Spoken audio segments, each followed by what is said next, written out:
Hey, how are we? Yay. Yay. Come on, let's get excited. You know, it's almost vacation, so it's a little challenging. It is. I'd like to be the first ones to welcome you to our kindergarten information session. Welcome to the class of 2032. Oh my God. Congratulations. My name is Megan, and I am the coordinator of student affairs here in Brookline, and I am in charge of all of the registration and bringing on new students and welcoming people to the district.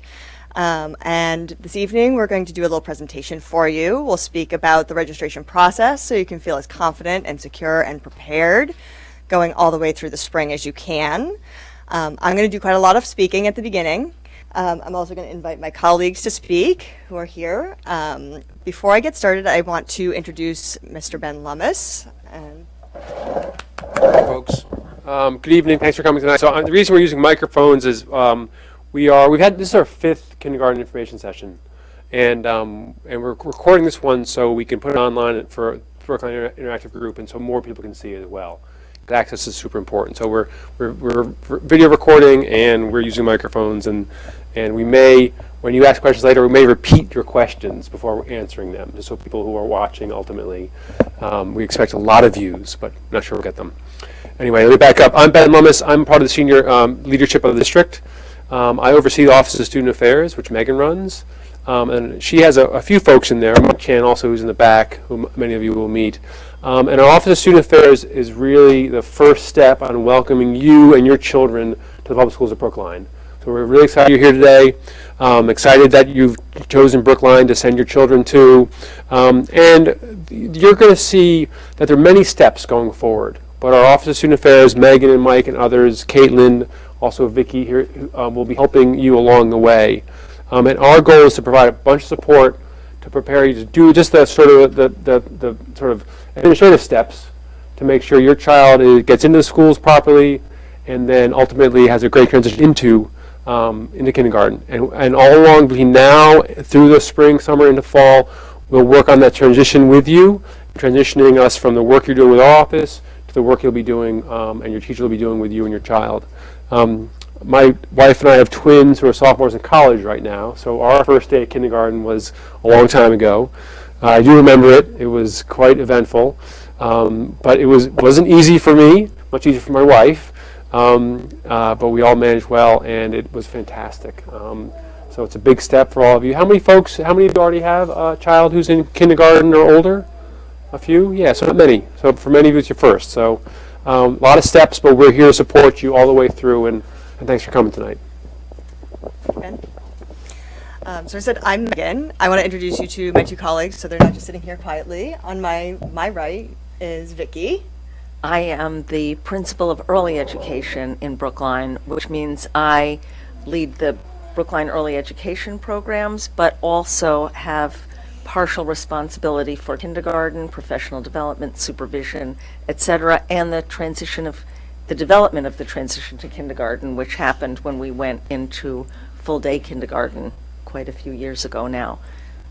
And over here we have Caitlin O'Neill. Hi, my name is Caitlin O'Neill. I work as a part of the English Language Learner Office, and I am the district's assessment coordinator and enrollment specialist, which means I look at a lot of numbers and I look at a lot of testing data and try to find ways to support your children with language and different programs that we offer within the district.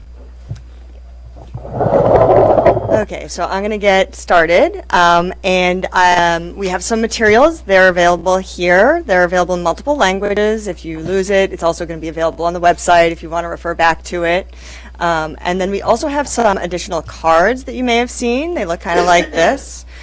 We are soliciting your feedback because we do want to do our best always when we're working with our families. Any helpful feedback you might have about this meeting, please share that with us.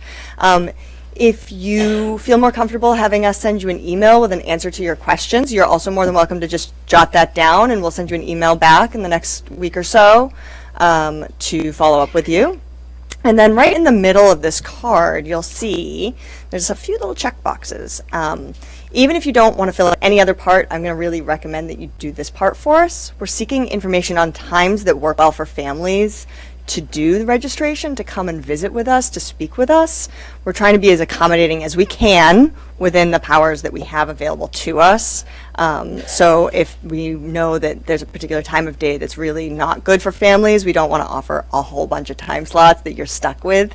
So that would be really helpful for us. I would ask you if you could do that. Okay, so we are going to get started. There's a few steps, as Ben said, to registration. We start kindergarten registration in January, but school doesn't start until September.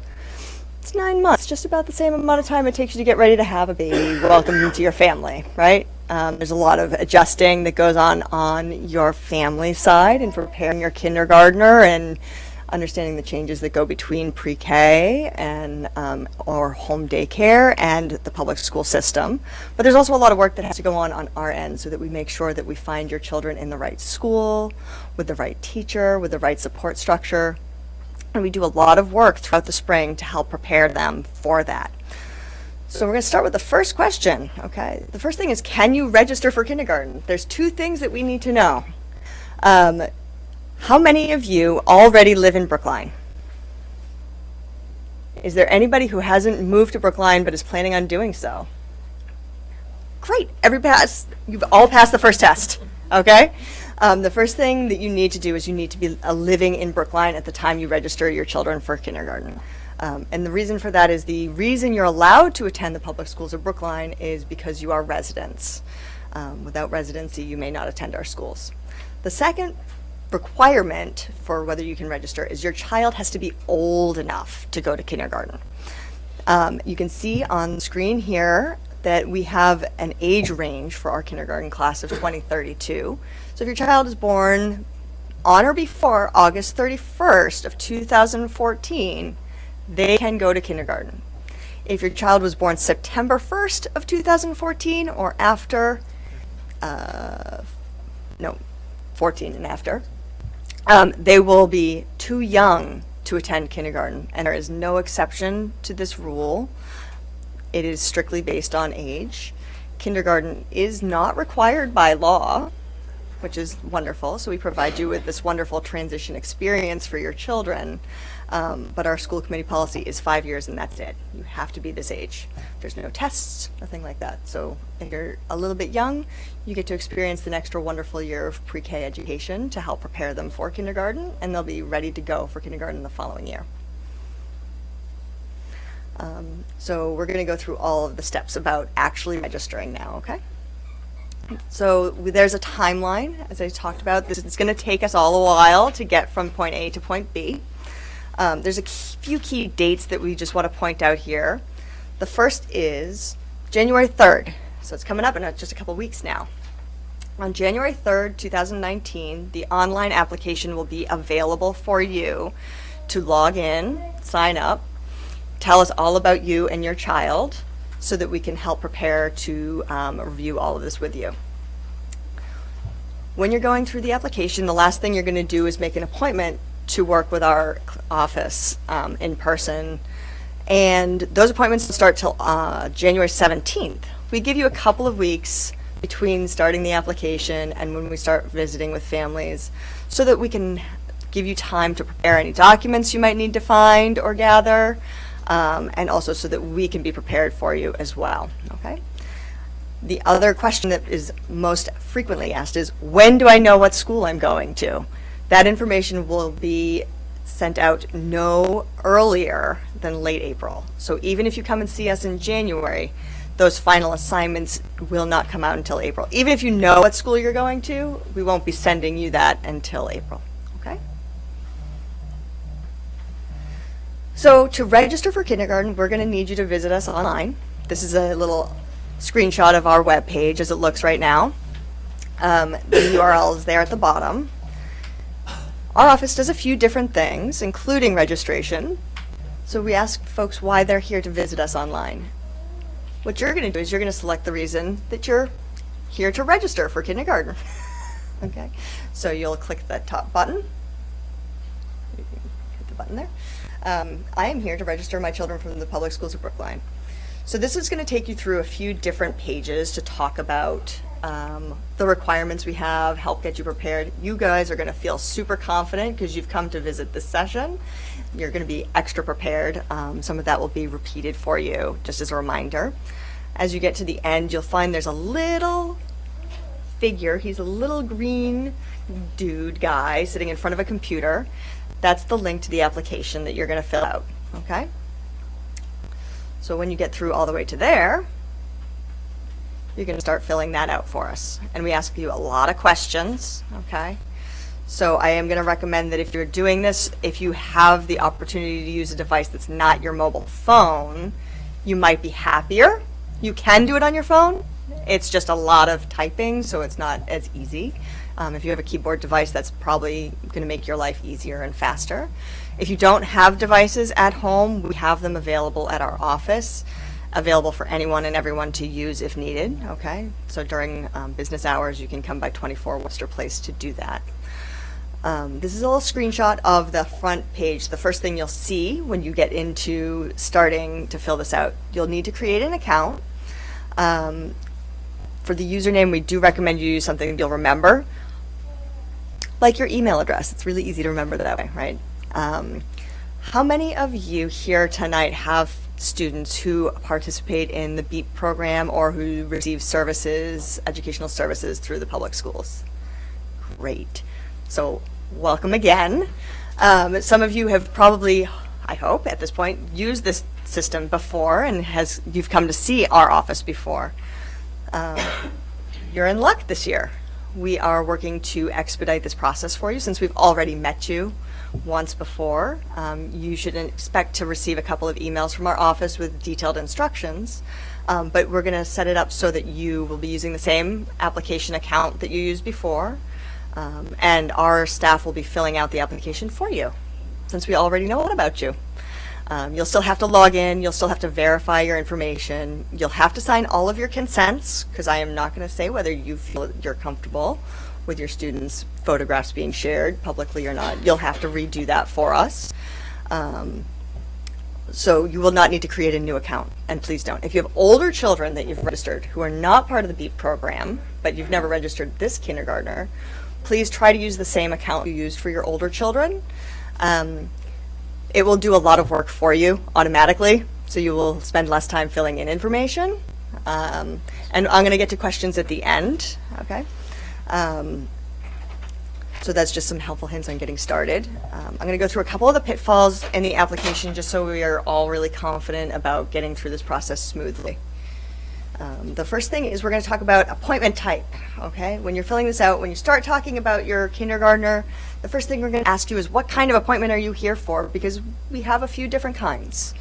We have appointments for families who've just moved to town, and we need to make sure that we have space to welcome those new families who need to go to school right away. And then we're also going to have appointments for families who are starting school in September of 2019. There'll be two different categories. For most of you, you're going to please select next school year kindergarten, because that's what you're here for, next school year kindergarten.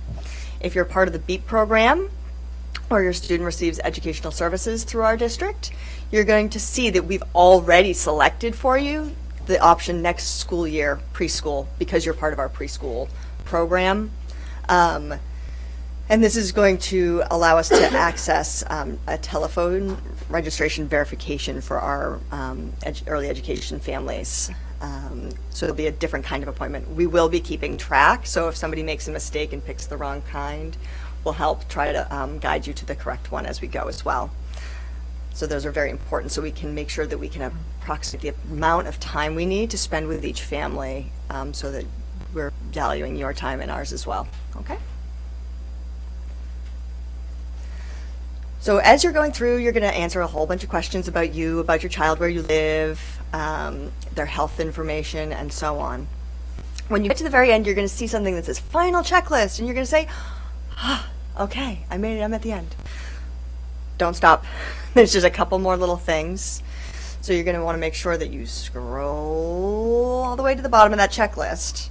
And at the bottom, you're going to see there's a button, Make Required Appointment. It's really important that you scroll and hit this button, because until you go through this step, we're not going to know you've done all that work. Nothing submits to us until you hit the final button. So when you click that required appointment button, it's going to take you all the way over to the next screen, which is schedule appointment. We need you to schedule an appointment. Everybody needs to work with our office directly in person. Our early education families will be working with us by telephone if you do it within a certain amount of time. But you still need to set up a time. Once you get to that page, you'll see that there's a date and time drop down. We'll have lots of different appointments, lots of different times available, depending on when you log into the application, how many will be available. For those of you who are very type A and are on at January 3rd at midnight, there's always a few. We can see the timestamps on when people hit submit, and there's always a handful that come in at 12, 12:02, 12:10. You'll probably see more options for times, and that's fine. We'll have lots of times available, but if you're logging in a couple weeks later, some of those first appointments might already be taken, just so you know. But we'll have lots available all the way through January and February for you to choose from. Please make sure to click done when you're finished. That's the thing that sends it to our office, sets that appointment for us so we know that your child is coming, and we'll be really excited to help welcome you. Okay? So in addition to filling out the application, we're going to need you to bring some paperwork with you to prove all the things true that you told us in that application. So we're going to go through sort of those things so that you can feel confident and prepared to do that. Remember when we started, I started talking like all this time ago, because now I'm talking a lot. The first thing I said is you have to live here in Brookline.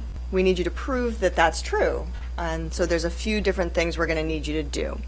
We need you to prove your residency, so the fact that you're responsible for the property that you're living in. So that either means you own it or you rent it. So if you're an owner, you can bring us a deed, a tax bill, which if you're coming in January or February is real convenient because the tax bills come out right at the beginning of January.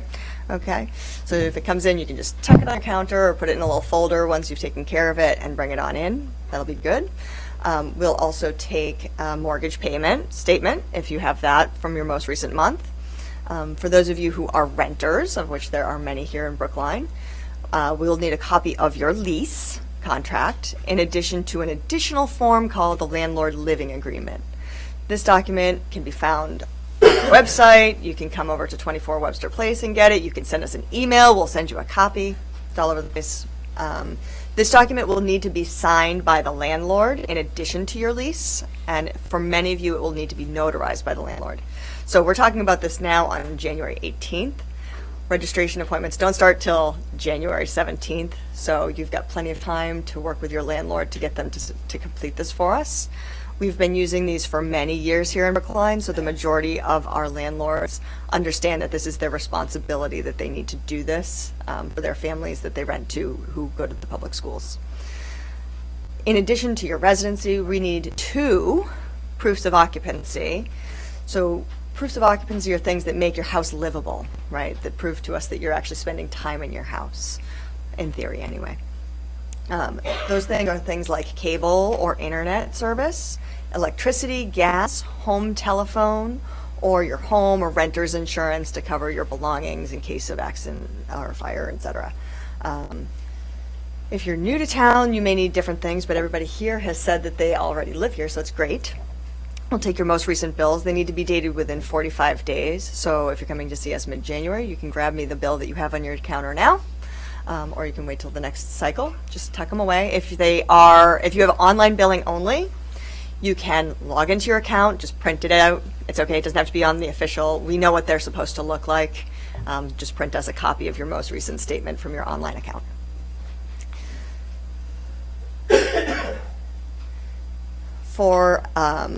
In addition to your residency, we need to know a little bit about you and your child, okay? So for your child, we're gonna need their birth certificate, the original, please. If the original is not originally in English, that's a lot of originals. If it's not in English to begin with, we need an official translation of that so that we can access the information and verify it. We're also gonna need their immunization records. We're gonna talk about that in a little bit more in detail in a moment. And their most recent physical exam. For most folks, if you go to a physician here in the Brookline area, they'll probably give you like a camp form It'll have both their physical and their immunizations together. Sometimes the offices do this separately. If that's the case, we'll need both. For our youngest students, we don't need any school records from your pre-K program. There's so many different varieties of programs that service our early education students, from home daycares to private pre-K programs, to groups, and also our BEEP program, that they're just not consistent enough. You don't need to bring that. We'll work on getting that information from your pre-K programs and other care providers separately. We'll work through the spring to get that from them so that we have consistent information for all of our students. So don't worry about it. Hang on to them. They're really adorable progress reports, but we don't need them. If you have any custody records for your children, please bring those so that we can respect everybody's legal rights to access your child's education, or not, as is appropriate. And if there's any court orders or restraining orders, please bring those as well so that we can respect everybody's safety as outlined in those. If your student has an active IEP or individualized education program, it's probably through the public schools of Brookline at this point for this group. If you have one of those, you don't need to bring it. It's ours, we own it, we have access to it, you don't need to bring it. If there's discussions with your team for your student's IEP about a special school placement, just let us know when you come through for registration. We'll make sure that we're following that to the T, and we'll keep track of that throughout the spring with you and your team. So I mentioned immunization records. There is a legal requirement for school entry here in the state of Massachusetts regarding immunizations. So that's why we need you to bring them so our nurses can check them. Many students may need boosters when they turn 5, and they may not be 5 when you come to see us. They might still be 4 because their birthday's in July. You're going to see us in March. That's okay. Just go ahead and bring us their 4-year exam or their 4-year-old update. Our nurses will review it. They'll let you know exactly if they need any boosters, which ones, etc. If your child has any particular health concerns or challenges that need attention at school during the day, of course, let us know, and our nurses will follow up with you throughout the spring as well to help prepare to care for your child at school. If their immunization records are incomplete in March, that's okay, but they must be completed by the time they begin school in September. If they're not, they may be excluded from school for that first day, and we don't want that to happen. You guys are all here in December. Let's go ahead and make it happen, okay? So once you've filled this up, all this application out, you've gathered all these documents, you're gonna come and visit us. So our office is not here in Town Hall, so you won't need to come back here. Thank you for visiting Town Hall. We are located just kind of across the way here off of Harvard. It is 24 Webster Place is the location. For those of you with kindergartners, you may be familiar with a certain toy store named Henry Bear Park Toy Store. It's across the street from a Starbucks. There's a little street that goes down there. There's little landmarks. We are in that low brick building on the second door towards the end of the street. One thing to keep in mind, this is downtown Brookline. If you are arriving by car, you will need to find a place to put your car. This can sometimes be at a premium if there are snowbanks or there are meetings. So we've marked off some locations to keep in mind. Every parking place is metered, and we also don't have money for meters available in the office to help you. Usually, sometimes we do, but don't count on it. You can park right in front of our building. There's 2 spots there. There's a couple spots at the end of Webster Place. There's 2 right next to the Starbucks if you're lucky enough to hit that just at the right time, that there aren't a whole bunch of people getting their coffee rush at your appointment time. There's also a public lot right in the middle where that big star is. And there's a big public lot also across on Kent. And there's always street parking on Harvard. There's the parking lot here at Town Hall. Just be aware that there needs to be enough time to get your spot sorted before your appointment, because there's lots of families that we need to accommodate. So if you're really late, we may need to reschedule, and we don't want to do that because of parking. That's terrible. If you're arriving by public transportation, that little star that's hanging right off the right-hand edge of that page there's a set of stairs that goes down to Station Street, where the D Green Line train, Brookline Village stop is. So if you're arriving by train, that's the closest one to us. And then on Harvard, there are stops for the 65 and 66 buses as well. So we have access multiple ways. When you come to visit us, you're going to bring all of those papers that we asked you to collect, and we're going to do a few different things. We're going to go over the application with you. We're going to make sure that there's no typos, because those happen all the time. We are going to check the documents that we asked you to bring, make sure that they're all matching everything and all the things that we need. If you're missing something, we'll work with you to help you figure out what you were missing and how to get it to us. We're really nice. We won't make you start all over again like they do in some other places. And then we'll also conduct a home language survey with you. And we do this with every family who attends public school here in the state of Massachusetts. We are asking questions about the language you and your family use together at home and in your life. And for any student that has any other language than English in these questions, we'll get to meet with Caitlin or her team as their next step for kindergarten registration. So I'm going to finally stop talking for a moment, and I'm going to turn it over to Caitlin. She's going to talk to you a little bit about what that process looks like. We're going to call that step 4A, and it'll be your child's first, for some of you, kindergarten games to help prepare them. Thank you. So once you come into your first appointment and have to fill out the home language survey, you will come work with one of my language specialists or myself to have your kindergartner take a test in English. This part usually gets a little sensitive. People get a little concerned about how this will be viewed in terms of where this information goes and how our teachers look at this information. So if you list a language other than English, it is a federal mandate that I have to screen your child. We are not looking to label, we are not looking to identify them, to hold them back in any different way. We are looking to make sure we find the appropriate placement for your kid in school. One of the things that we are looking at is the difference between social and academic language in English. We understand that everything we do in school and in our social world revolves around English, from how your students understand their teacher, to how they interact with their peers, to how they then come home to interact with you. All of that really works on the social and academic English. So this is what I'm really looking for in my assessments. You have many opportunities to sit with me and talk about the assessment. I will sit down and show you exactly what I do. I have a very cool game board. I play with a book, and we really just look at the listening and speaking skills in a bunch of different ways. After I assess your child, I can usually get a pretty good sense if they will need language support. And I will tell you, if I can tell you right there, depending on the number of appointments I have, I will. And we can work together to find an appropriate native support language program if that meets the requirements for your kindergartner.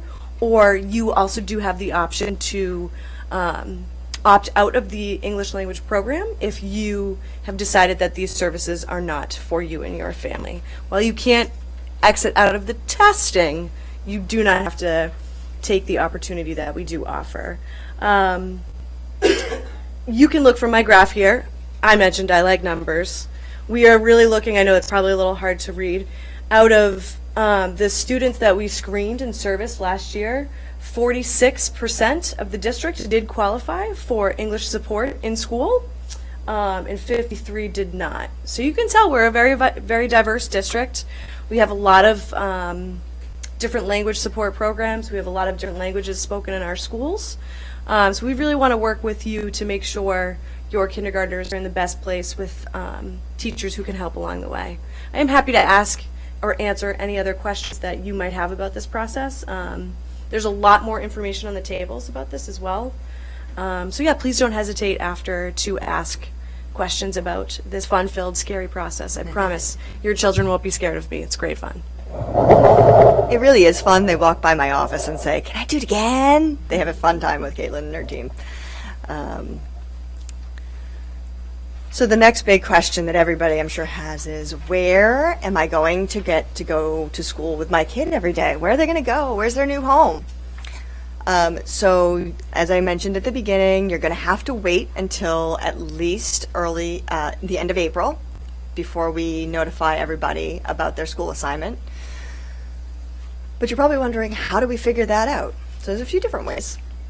The first thing is, if you have older siblings who already attend a school, that's your neighborhood school, or you are in a buffer zone, they'll go with their siblings. We don't split up families, we keep them all together, okay? So that's the first thing we do. The second thing we think about is families who live in what we call the core zones. They're areas on our map that are directly identified as only belonging to one school. So if you belong only to one school and you don't need any additional supports, either through Caitlin's program or through our special education programs, you just go to that school. Simple. Then we'll take a look at the folks that have worked with Caitlin. If anybody has opted to participate in our specialized programs for native language support, if they speak Korean, Hebrew, Chinese, Japanese, Spanish, or Russian, you will have the option potentially to attend a school outside your neighborhood. So we would take care of those students who need special education services at a particular school will be, of course, assigned to those schools that can support their needs. And then it's kind of like everybody else, right? You don't live in a core zone, you live in what's called a buffer zone. And that means your address, and every address in Brookline has an assignment, your address is assigned to more than one school. It could be 2, it could be 3, and in some cases it could be 4. Depends on your neighborhood. As we're going through the process, if you're in a buffer zone, we give you multiple opportunities to tell us about your preference. Your first opportunity is going to be in the application itself. It's just going to tell you which one first, which one second. If it's out of 4, you're only going to get list 2. When you come to visit with us, we're also going to provide you with an additional form to fill out for us. And it's going to allow you to answer the why you want to attend a particular school. And for every family, that why might be different. You might not particularly have a preference one way or the other. We're making you pick and you're just like, I don't know, that one came up alphabetically first. If that's the case, tell us that you don't mind either school. That's really helpful for us. If you have work in one of the schools that your child might be assigned to and you don't feel comfortable working in the same school as your child because it's a conflict of interest, tell us.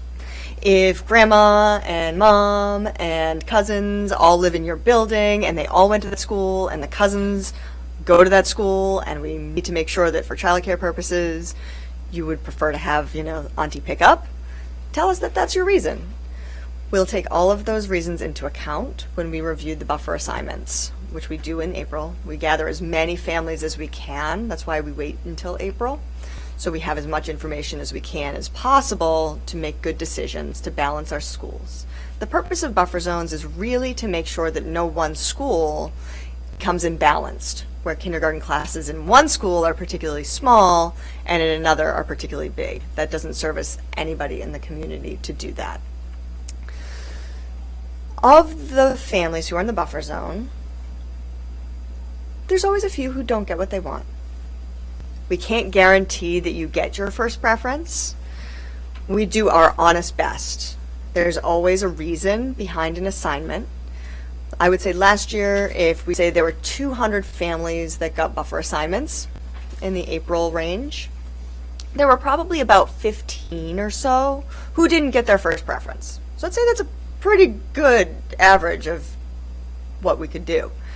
Of those 15, really only about half of them were not willing to accept that placement on first pass. Because sometimes you get that assignment and say, okay, I didn't get what I want. There must be a reason. It's okay. Some families will ask us to reconsider. You are absolutely welcome to do that. We will take a look. You will have to hang on for another month or so before we can give you that answer. It will not be instantaneously. Because sometimes our expectation of how patterns go changes in the spring. Not usually, but it does occasionally. Something could switch. For those of you who feel really strongly about your buffer preference, you're also welcome to write a letter where you can really get into depth and spend some time thinking about, because our little form is, on the fly. If you want to bring us a letter, we are happy to share that with the superintendent as well to express your strong desires one way or the other. The last piece of information about school assignments is unfortunately the extended day programs that many of you probably were hoping to hear lots about this evening are not a part of the public schools of Brookline. They are all private, even those ones that are located within the buildings. Every program that is in a building just rents space. They're run by parent boards that are private. We don't have any control over how they allot spots to the extended day programs. Every school is different because it's not all run by the same group. They're all separate groups. Some will do registration early for their extended day program. Some do it later in the spring. If you're in a buffer zone, they might have instructions to do one thing or the other. The other thing to keep in mind regarding extended day is there's lots of additional options within the town. Depending on which neighborhood you live in, there could be 4 or 5 other private programs located right in the neighborhood that transport children to the program. Those programs might end up being better for you and your family. The tuition might be better. The hours might be better. The curriculum might suit your child better. So just keep that in mind. We do have some resources regarding the programs we know about, but we don't endorse any one program over another because none of them are part of our programs. And we also can't assign your child to a school based on an extended day offer. So just because you've gotten into extended day program doesn't guarantee that we will be able to provide your child an assignment to that school. We do our best, as I said, but we can't let the extended day assignments dictate how we balance our school enrollment. Can I add something? Please do. Some of the extended day programs are willing to let you register for more than one. So you could sign both of the buffer school extended day request pieces. It's worth asking.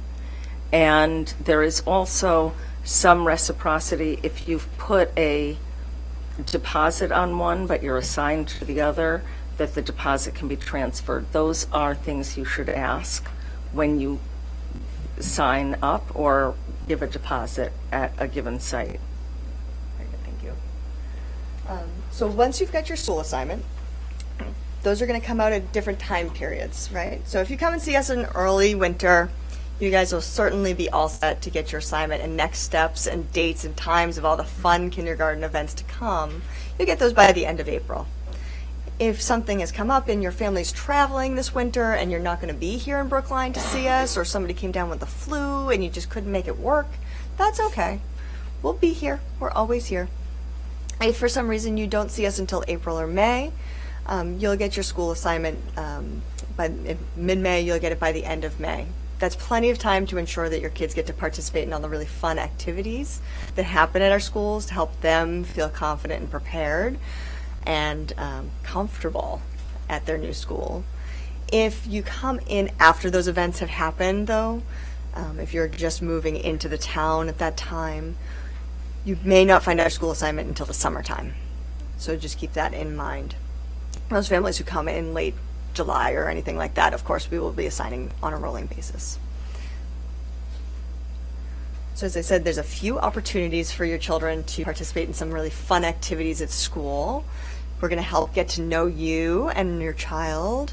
And there's one that's required and one that's optional. The optional one is really fun, though. We strongly recommend. The first one will be meeting with your student's school guidance counselor or their staff, and they're going to get to know you and your child.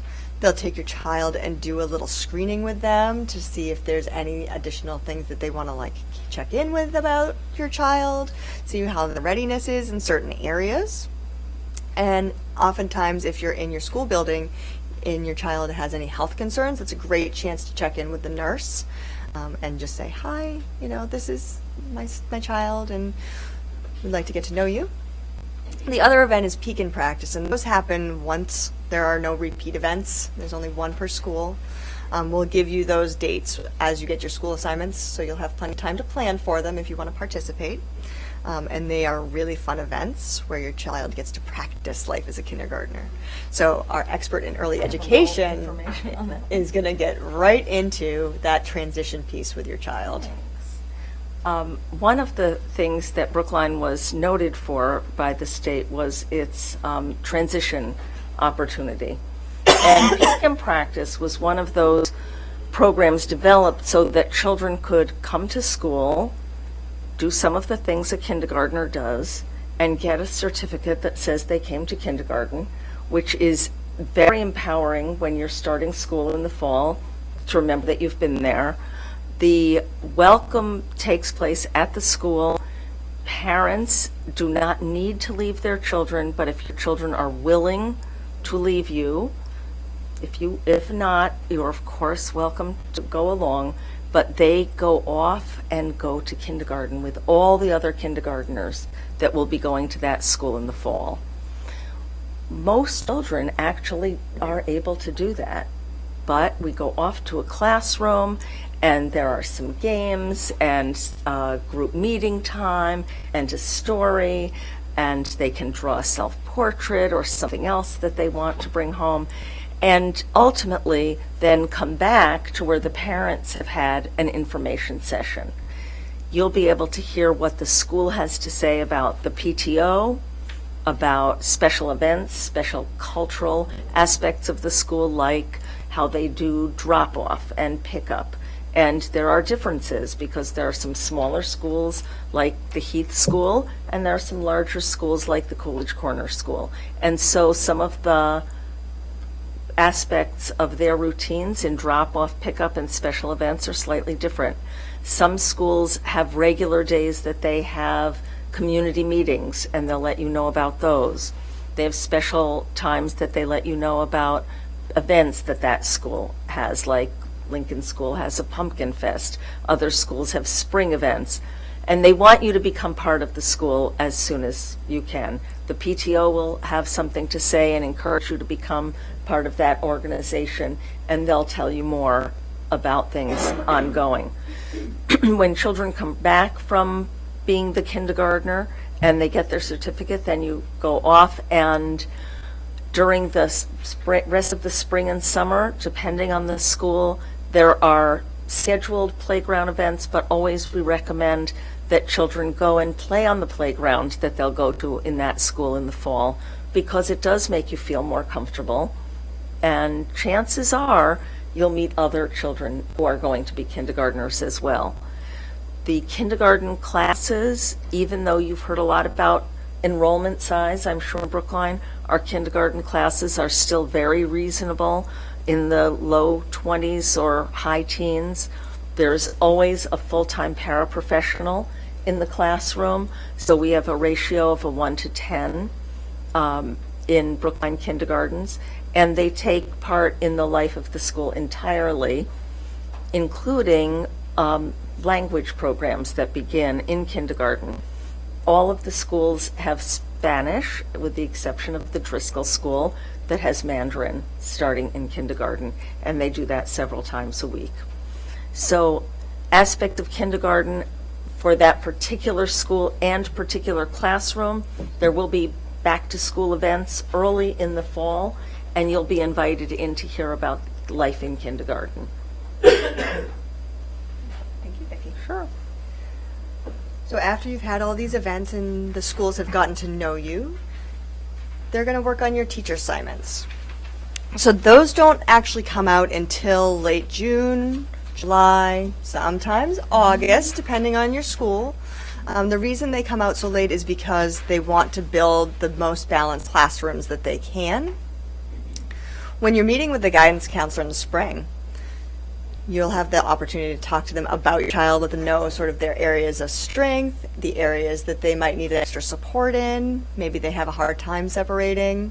Maybe they're really shy, or maybe they're really outgoing and maybe a little too chatty. Let them know all of those things. That way they can make sure that when they're building these classes, they can have a balance and a mix of all different kinds of children in each classroom. Some of you might have some requests that you'd like to offer your new school. They will not take teacher requests. If you've heard about one really great kindergarten teacher, you're welcome to tell them that, and we find that very flattering. But they do build those classes, and they feel the teacher assignments are something that they have control over. However, if you have friend group or peer group recommendations or knowledge about your kid, my kid was with this other kid, and they are such a good team. They're so supportive. They're not distracting to each other, and they're going to feel really comfortable together, and it's going to make their transition really easier. Tell them that. If your kid had another kid that they went to preschool with, they don't work well with. Either they're distracting because they're too good of friends and they're very chatty, or they just really don't get along and there have been issues in the past. Tell them so that they don't accidentally create teams that are not conducive to, transitioning into kindergarten. So they'll send those out to you directly from the school. And then there's one more thing that everybody needs to do before we're done. What's the last step? Oh, come on. You've made it. What's the last step? Come on. Kindergarten. It starts class. So school starts in September of 2019. It's usually right. I'm sure they've published the date. You can find the academic calendar for next year online already. So you can even start planning your fall and winter vacations for next year. Thank you very much for listening to us talk for such a long time, and I'm happy to open the floor for folks who have questions at this time. Yes, please. So if our children, like my child went through the English language assessment, would that qualify, or does she? That's an excellent question. The children who are in BEEP have been screened on a different screener. So they have been screened on a screener for children below 3 to 5. So it depends on their age, but they will most likely need to be rescreened just to make sure, keep up with the language skills. Someone was screened by me, but didn't qualify for services. But I'm assuming we're in the system because we filled out all the information online. So if you're not an active member of our community at the moment, so it will all be in there. What we'll ask you to do when you go in is you can click add a student to your profile, and a lot of the stuff will pre-populate, just not everything. So you'll be about halfway there. But it's the same student. Yep, so that's okay, because the previous application was for preschool age child. You're just going to do a brand new one for kindergarten for the same student. That's fine. Yep. I know you mentioned that the extended day is something that's like separate from your office, but you had mentioned that you were familiar with certain programs or places to look, and I was wondering if you could provide more information on that. Sure. So in terms of extended day programs, we do maintain a list that we have available. You can ask us for that, and we can share it with you. When you come in for your appointment, we'll share it with you as well. We share it with every family as part of the process, but if you're particularly anxious to get some more information, we're happy to share that with you to let us know. What school are you in? Driscoll. There is one program that does do a pickup at all of the schools, and that is the rec department. Your PTO also will have a lot of great information about a variety of different programs you can look at. So ask around where it travels. You'll definitely have good resources there. So you can ask the PTO.